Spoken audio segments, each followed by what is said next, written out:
If you've been training with your Garmin watch for a while, you've probably noticed features like short-term training load and recovery time. But have you ever wondered how your watch actually knows that information? Let's find out together. First, let's talk about something called EPOC.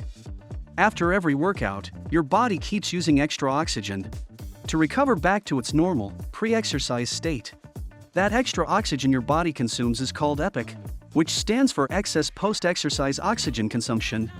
Your Garmin watch uses your heart rate distribution across different zones to estimate your EPOC, and from that, it calculates your short-term training load.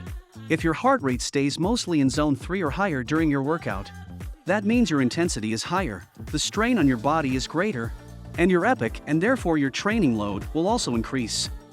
EPOC can also help estimate how long your body needs to fully recover from your workout. Think of it like using a credit card.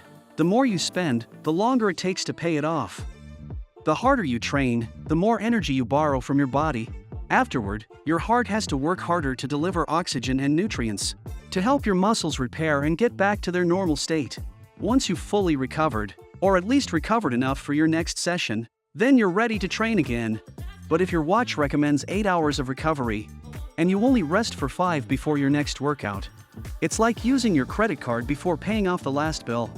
Your recovery time just keeps adding up.